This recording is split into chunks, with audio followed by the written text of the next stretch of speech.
apalagi sekarang zamannya sosmed. Ya. Orang di mobil perlu online, perlu nonton YouTube, perlu nonton apa, dia perlu ganti head unit yang Android. Itu mungkin saya lihat head unit cenderung turun, tapi per ini hari turun, tahun depan mungkin turun sedikit, tapi nggak mungkin sampai bisa disappear. Itu loh. Simpelnya begitu.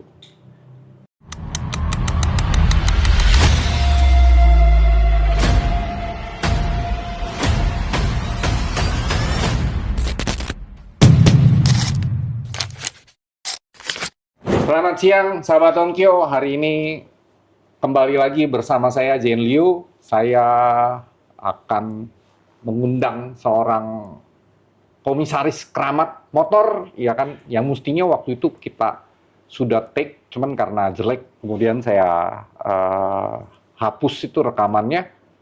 Saya retake ulang dengan konsep yang paling terbaru. Di konten ini saya mengangkat tentang Technical Disruption Surviving 2030. Selamat datang Bapak Yonggyo. Selamat datang, thank you undangannya. Pak Yong, seperti yang kemarin itu, coba Pak Yong perkenalkan diri dulu dari Pak Yong awal membuka Keramat itu sampai sekarang, karena kan waktu itu kita nggak naikin kan konten itu karena rekamannya waktu itu nggak gitu bagus kan. Ya, sebenarnya saya ini basicnya bukan sekolah elektronik, basicnya sekolah ekonomi. Tapi karena tuntutan kebutuhan, akhirnya kita merantau ke Jakarta, harus belajar elektronik. Kemudian sampai kira-kira 2 tahun di Jakarta, tahun 979, tahun 81 udah mulai masuk ke otomotif punya repairing, ya. Repairing itu satu tantangan yang baik. Kita bisa merepair satu produk zaman dulu tahun 80-an, itu tenaga yang bisa repair itu nggak banyak. Tergolong bisnis yang pekerjaan yang cukup menarik untuk bisa dapat uang. Karena zaman dulu kan kita hidup susah. Jadi itulah bertahap dari ngerintis sebagai repair, kemudian kita lihat ada opportunity bisnis di proyek Senen, kita buka toko aksesoris, karena customer saya juga banyak dari proyek Senen, sehingga di situ kita mulai pelan-pelan naik sampai tahun 84-85 ya. Ada satu los namanya Keramat Motor punya los di Senen. Di Senen. Mau di oper. Kebetulan los itu ada banyak kafling. Kafling yang saya mau dioper itu kafling kebetulan yang khusus hanya bisa dagang aksesoris. Nah, pada waktu itu kita ambil. Nah, pada waktu ambil nggak ada duit, ya udah kita pinjam sini, pinjam sono, utang sini, utang sono lah. Akhirnya terbentuk namanya Keramat Motor. Ya, habis dari Keramat Motor kita berjuang, sampai dengan tahun 96 sempat proyek Senen kebakar, tapi tahun 93-94 Keramat Motor udah buka cabang di Kelapa Gading. Ruko yang sekarang kita menetapi itu. Ya, berjalan dengan waktu 96, 97, 96 kebakar, 97 masih dagang, 98 krisis ekonomi. Pada waktu 98 itu kita itu udah banyak memasuki barang untuk dijual di toko-toko. Jadi distribusi lah. Selain pengecer, kita juga distribusi dari tahun 96 ke atas itu udah mulai banyak. Mungkin kita kolaborasi dengan beberapa teman, kemudian ya terbentuklah ada merek-merek sendiri, termasuk sekarang ini Mobile Tech. Dulu masih panggilnya M-Tech, sekarang panggilnya Mobile Tech. Ya, jadi berjalan dengan waktu, saya tahun 2000 sekian berapa, saya lupa. Keramat Motor itu di-PT-kan jadi legal sebagai importir resmi. Sampai ini hari kita berjuang, basicnya tetap masih kita punya bisnis adalah B2C and B2B. B2C sama B2B. B2C Iya. and B2B. Jadi kita tidak konsentrasi hanya B2B. Kita basicnya dari B2C. Karena kita dibekalin dengan segala macam ilmu pengetahuan elektronik mobile, terutama di 12 volt, akhirnya kita mulailah meng-create barang sendiri. Ini sampai ini hari lah. Tetap masih berjuang. Berarti MTech itu sama LM-nya? Ya, MTech itu mostly di multimedia, LM mostly di audio. Itu white label-nya Ya, PT Keramat ya? LM itu adalah satu LM audio kita namanya, makanya.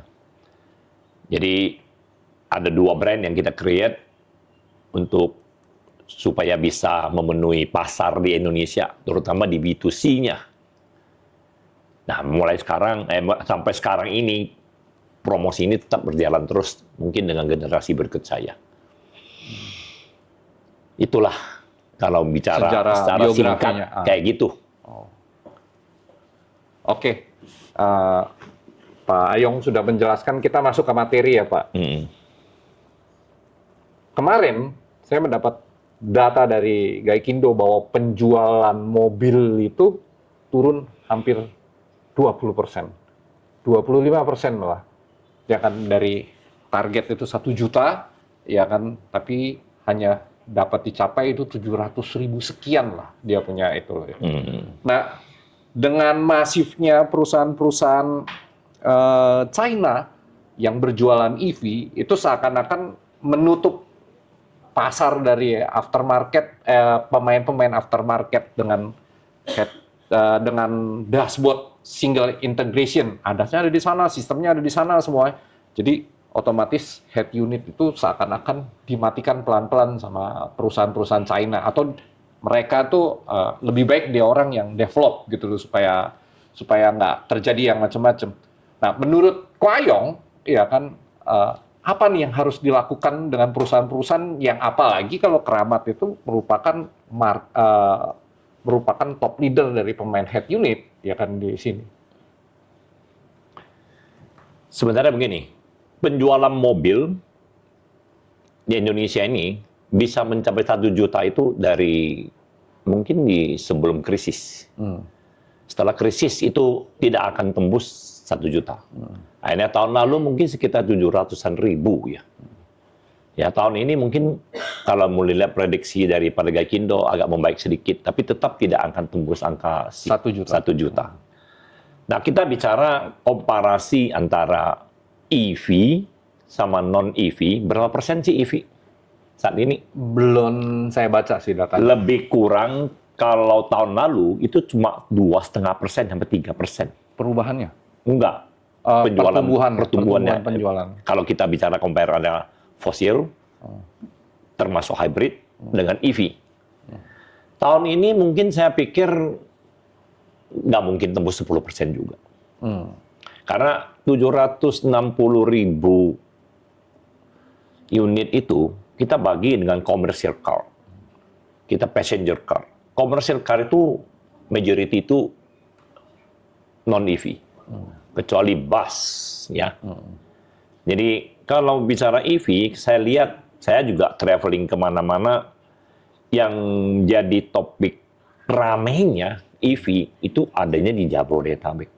Hanya Jakarta dong, Jabodetabek. Jabodetabek. Kita lihat Surabaya ada sedikit, Medan ada sedikit. Jadi kalau EV, saya rasa untuk ke depan itu ancaman. Tapi untuk sampai dengan 2026, saya rasa tahun depan juga belum tentu potensi penjualan dia orang akan naik banyak dan stagnan. Mungkin ya bertambah sedikit lah. Tapi kalau saya lihat plug-in hybrid itu akan mungkin menuju banyak. Tapi mau plug-in hybrid maupun EV, tetap head unit akan tidak bisa diganti. Jadi kalau bicara head unit, dari zaman dulu juga sebenarnya nggak diizinin ganti ya, masih sama ATPM. Sama ATPM. Tapi karena tidak terintegrasi, si pemain aftermarket masih santai-santai aja untuk itu. Tapi untuk EV udah pasti nggak bisa. Jadi porsi head unit kalau bisa di pasar pasti berturun, nggak mungkin tidak. Tapi jangan lupa head unit selama ini sebenarnya jualnya kemana aja sih? Iya. Ya nggak, selain mobil baru, mobil second, betul kan? Mobil baru, mobil second. Sekarang potensi mobil second itu kan masih gede sekali. Jadi kalau menurut saya head unit yang entry level mungkin tetap masih sustain. Karena mobil berjalan dengan waktu, tapnya bisa rusak. Dia rusak, dia nggak mungkin itu. Apalagi sekarang zamannya sosmed. Iya. Orang di mobil perlu online, perlu nonton YouTube, perlu nonton apa, dia perlu ganti head unit yang Android. Itu mungkin saya lihat head unit cenderung turun, tapi per ini hari turun, tahun depan mungkin turun sedikit, tapi nggak mungkin sampai bisa disappear. Itu loh. Simpelnya begitu. Nah, yang saya ingin bawa lagi nih, yang untuk pertanyaan kedua adalah tantangan supply chain. Kita melihat fenomena, bukan nggak mungkin TikTok itu menjadi seorang distributor untuk mereknya dia sendiri, ya kan? Apalagi dia memegang big data, ya kan? Dirilisnya data dari perusahaan analisa data, ya Accenture Song, bahwa Indonesia itu akan menjadi satu bank omset buat dia, ya kan? Itu adalah 735 miliar US dollar di tahun 2030. Jadi 4 negara yang dipilih sama dia itu Vietnam, Singapura, Indonesia, terakhir di Australia.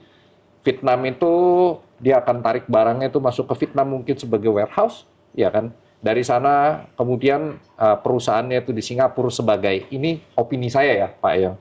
Terus Singapura itu sebagai pusat untuk pendistribusian barang, jadi kantornya mungkin di sana, ya kan?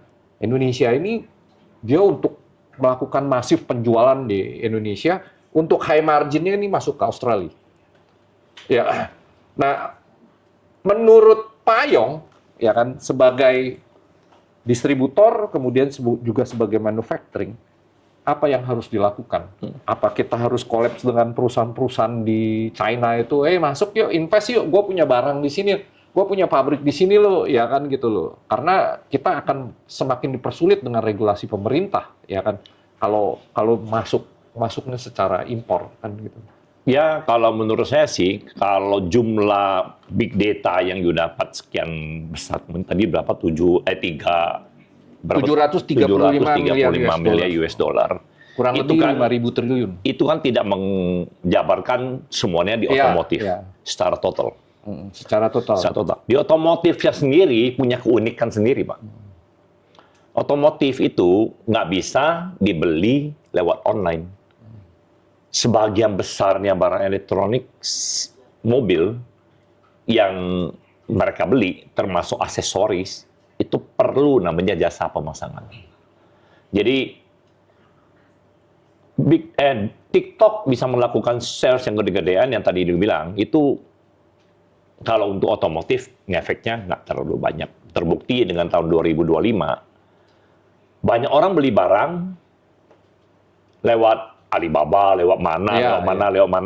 Akhirnya ujung-ujungnya tetap belinya lewat Tokopedia. Yang dicari adalah yang bisa punya garansi dan pasang. Yang punya servis. Kalau menurut saya, tetap TikTok akan dapat pasar di Indonesia. Tapi kalau dia melalui mau jual langsung menuju kepada konsumen, itu dia perlu waktu. Dia perlu merangkul domestik. Seperti kita ini untuk sebagai lokal partner. Iya, lokal partner. Kalau enggak, dia tidak akan bisa sukses sekali di dalam, saya bilang, elektronik otomotif. Otomotif itu unik sekali. Kita di sini harus jual, harus punya teknologi, dan harus ada jasa pemasangan. Dan ada jasa pemasangan, ada jasa after sales service. Itu yang tidak dimiliki sama si TikTok. Dia kalau nggak rangkul kita nggak bakal hidup. Untuk nggak bakal bisa gede bangsa ini. Yang dia menang adalah nanti dia udah beli Tokopedia. Nah, lewat Tokopedia dia untung di komisi Tokopedia aja. Tapi tetap dia perlu kita ini untuk masuk sebagai pemain lokal. Gitu loh. Kalau menurut saya sih begitu, Pak. Terus bagaimana kalau manufacturing yang gede dari China?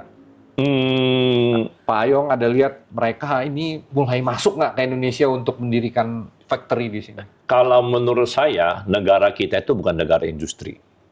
Negara itu jadi pasar dia orang. Pasar penjualan. Pasar dia orang. Berarti kita penampungan dari barang China. Ya pasti. Kita juga nggak bisa nggak ada China. Nggak ada China, barang kita akan beli mahal sekali. Saya kasih contoh aja, saya import amplifier. Contoh salah satu merek Amerika lah. Berapa amplifier itu saya import?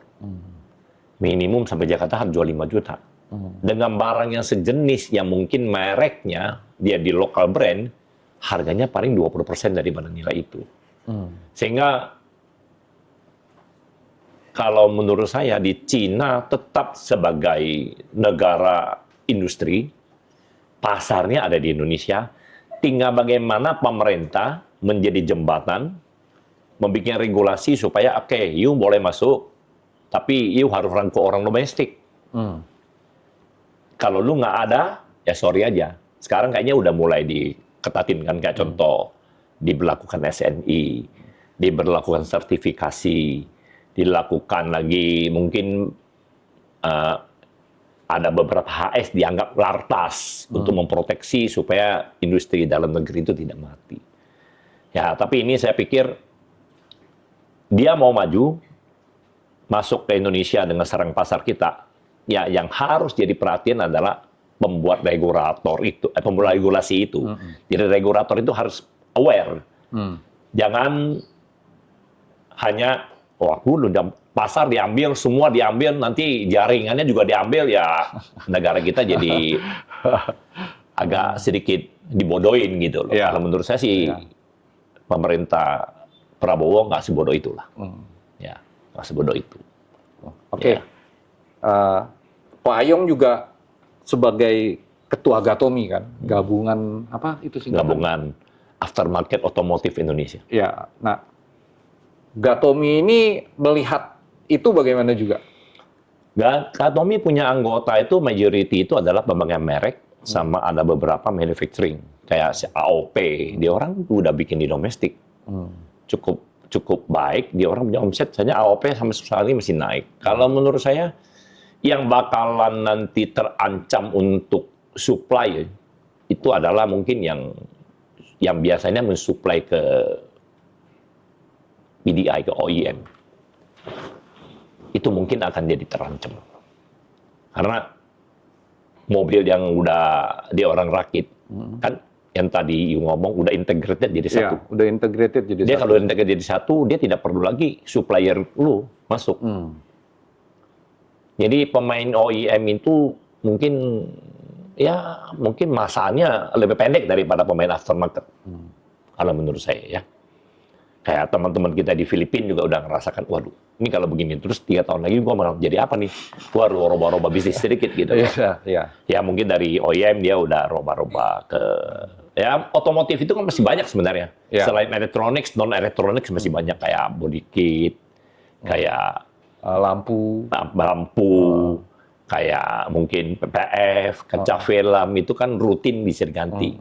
Kayak mungkin ban atau apa, mungkin bisa jadiin itu. Jadi mati enggak, berkurang pasti. Berkurang pasti. Berkurang pasti. Nah, untuk menghadapi itu Keramat untuk tahun depan apa yang dipersiapkan mungkin kurang lebih? dari dulu Keramat hanya konsentrasi di elektroniknya. Jadi kayaknya tahun ini saya lihat anak-anak kita itu udah mulai lebih ke variasi yang non elektroniknya.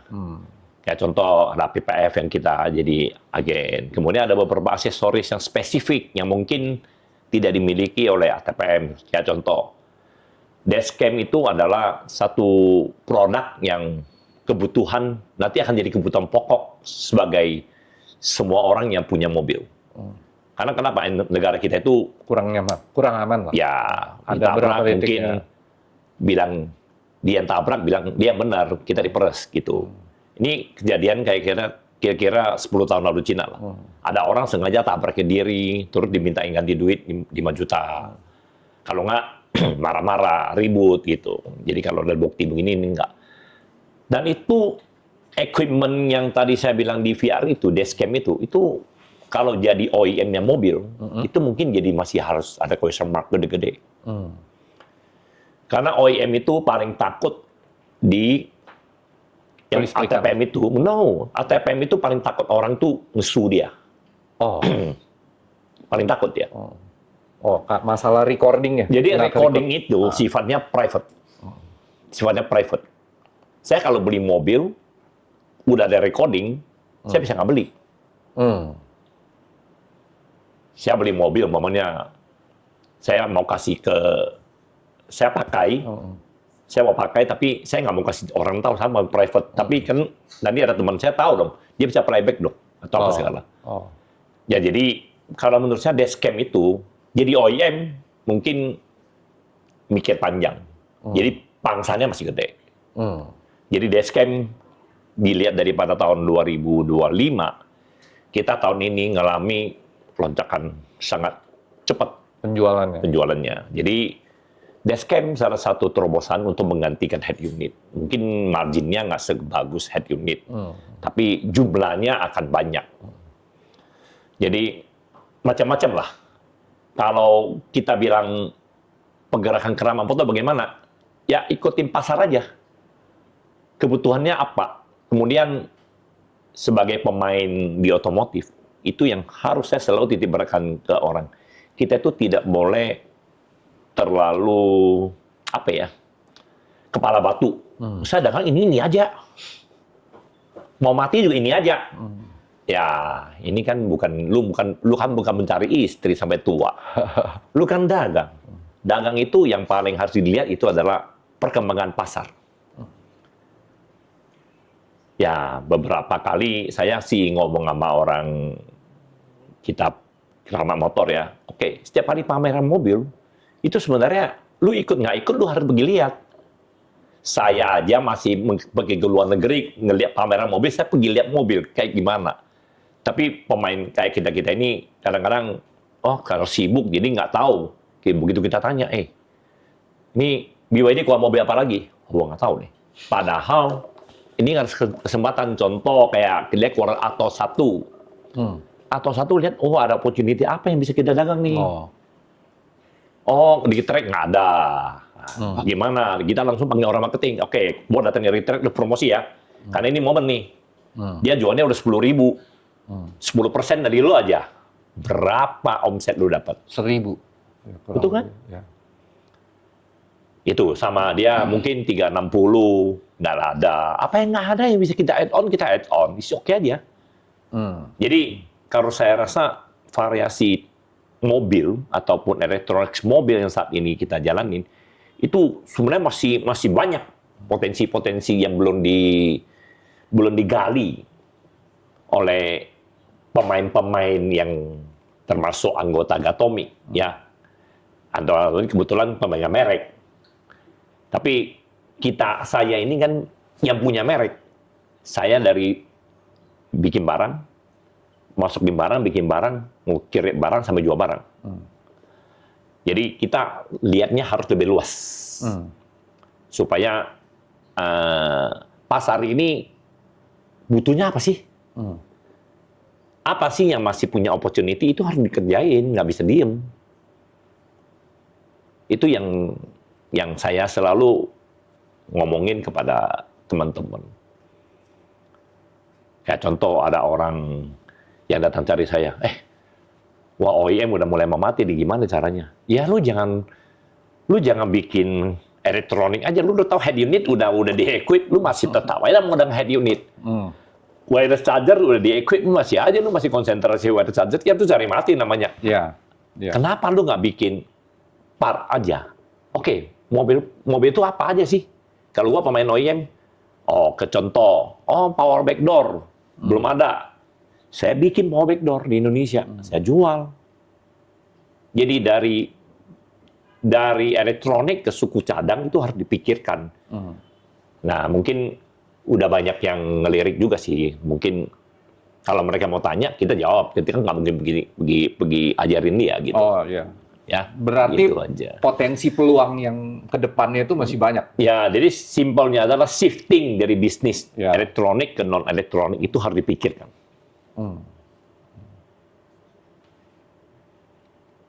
Kalau tanya sebagai orang asosiasi, shifting ini harus dipikirkan. Teknologi kayak ini, kan negara kita itu kan, pemerintah sebenarnya sudah bikin regulasi jelas. Harus ada TKDN. Walaupun tidak jalan dengan sempurna, tapi kan peraturannya ada. Cepat lambat, TKDN ini kan akan di-apply bertahap-bertahap. Sekarang mungkin lu masih bisa nyolong-nyolong. Tapi nggak lama lagi kayak Tempori, saya kasih contoh kayak COVID. Yang menikmati diskon banyak, nggak ada PPN dihapus, itu yang udah TKDN-nya 70% ke atas. Toyota dapat, Mitsubishi dapat. Honda itu nggak dapat. Kok bisa? Kan Honda sama-sama. TKN-nya kurang. Tidak mencapai 70%. Untuk unit barangnya berarti. Untuk mobilnya. Sehingga dia tidak memenuhi. Nah, momen-momen kayak gini ini akan mungkin pemerintah juga nggak bodoh lah. TKDN akan di-apply terus. Nggak mungkin nggak. Nah, kalau begitu ada TKDN, kan maupun pabrik itu dari Cina, maupun pabrik dari Amerika, maupun dari Jerman, tetap aja dia perlu lokal kan untuk membuat barang, betul kan? Nah itu harus digalang. Itu satu opportunity bisnis sebenarnya itu. Ya. Nah, berarti Pak Ayong sama Gatomi itu yakin kalau pengusaha lokal itu masih menjadi tuan rumahnya sendiri sampai tahun 2030. Jadi sampai tahun 2030 kita nggak berani ngomong. Tapi kalau untuk 3 tahun ke depan, mau untuk dari pabrik langsung mau replace kita, saya pikir belum. Saya lihat tahun ini 2025 banyak orang yang udah mulai coba, orang Cina kan, Indonesia kan buka. Lu boleh buka toko sendiri, lu boleh buka sendiri. Ujung-ujungnya terpaku dengan apa? Peraturan. Akhirnya cuci gudang, pergi tutup. Selama Ya, regulasinya itu dia nggak tutup. jelas ya. Saya kemarin dapat laporan lagi dari istri. Wah, ada satu orang Cina lagi mau tutup company-nya, segala macam elektronik Pindah ke Indonesia. dijual, dikasih gratis ke Seci. Suruh Seci jualin Yang di aja, sini? disumbangin ya di sini. Oh. Banyak katanya, bergudang-gudang. Mereka udah mungkin ada yang cacat, nggak bisa diperbaiki, ada yang mungkin udah nggak laku atau gimana. Belum tentu dia orang untung. Oh. Sehingga coba masuk, belum tentu untung, dia mundur. Dia akan cari bisnis yang lain. Itu karakter orang Cina. Mereka itu merubahnya cepat. Nggak seperti kayak kita. Kalau kita kepala batu, dagang karau dia aja. Kita nggak lirik lagi namanya home audio itu manis. Enggak. Gitu. Kalau Cina, enggak. Dia ini hari, yang mana lu untung, dia kerja aja. Iya. Gitu. Jadi, ya mungkin kita juga harus sedikit fleksibel. Ya nggak? Kalau bicara karama motor, apa? Ya udah kita mulai shifting elektronik ke non elektronik, mungkin campur lagi sedikit lagi, mungkin ya kita harus ngelirik sedikit lagi yang mengenai multimedia, home multimedia atau apa yang berkaitan dengan mobil. Kan sekarang kan Erik pernah lakukan kombinasikan antara home entertainment, bukan home entertainment nih, smart home dengan mobil. Tapi yang belum waktunya, akhirnya nggak gitu jalan. Tapi ya smart home gabung sama mobil, saya rasa itu masa depan. Kalau saya ngelihat tahun depan sih kayaknya home entertainment yang masuk ke mobil. Bisa karaoke. Itu. Nah, itu salah satu, itu gimmick aja. Kalau kita bicara kebutuhan, itu smart home sangat related dengan mobil. You punya rumah, you punya mobil itu sama kayak rumah kamu. Ya, rumah kedua itu sebenarnya. Iya nggak? Tapi kalau lu gabungkan, saya lihat kali ini, mungkin mobilnya belum ada di Indonesia. Nanti akan masuk. merek Xiaomi. Xiaomi itu dari handphone lari ke home entertainment. Mungkin home entertainment dia nggak gitu, dia akan masuk ke smart home. Barang-barang dia itu udah banyak sekali. Mungkin kita lihat robot untuk sedot debu, hordeng, pintu, apa segala. Dia punya sistem software, yang maka dia ini udah nggak bakal laku. Ya. Sistem software dia sudah connect dengan dia punya sistem. Dia punya softwarenya Xiaomi sudah connect dengan smart home dia. Lu beli mobil ini udah termasuk. Di dalam handphone jadi semua ya? Di dalam mobil. Oh, di dalam mobil. Lu tinggal datang, dia udah dekat, begitu sampai dia udah connect semua. Lu mau apa? Nyalain AC, nyalain lampu, nyalain apa. Ya nggak? Terus dari rumah mau nyalain mobil, apa semua udah bisa. Semua terintegrasi udah. Kita lihat, saya kemarin waktu pergi lihat, dia lihat saya orang asing, dia sengaja undang saya masuk ke ruangan dia untuk presentasi. Dan saya rasa itu jadi lifestyle-nya anak-anak muda sekarang. Ya. Ya. Gen Jadi Alpha. masih banyak sebenarnya. Masih banyak. Kalau mau digali ya, cuma kembali lagi pemerintah support nggak untuk kita bikin regulasi yang bisa memproteksi kita. Itu paling penting sebenarnya kalau menurut saya. Jadi itu pesannya Pak Ayong terhadap anak-anak muda sekarang. Terhadap anak muda sekarang kita jangan terlalu Kepala batu. kita harus lebih agresif dalam hal mungkin jangan terlalu berpaku dengan satu itu. Yang berkaitannya apa sih sebenarnya? Bisa untuk menyambung kita punya nyawa ke depan yang menurut kan sampai 2030 kayak gimana kita nggak tahu. Tapi kalau bilang 3 tahun ke depan sampai dengan 2026, 2027, 28 saya yakin ya mungkin yang kita ngalami kayak keramat motor bentuk audio. Itu sebenarnya penting sekali buat anggota Gatomi ataupun kompetitor kita bilang atau pedagang yang sejenis untuk melihat mobil itu penjualan nggak mungkin tergantung pada konvensional market. Sekarang udah punya anak satu kan, punya mobil kan umumnya, masih mau nggak window shopping ke Kemayoran?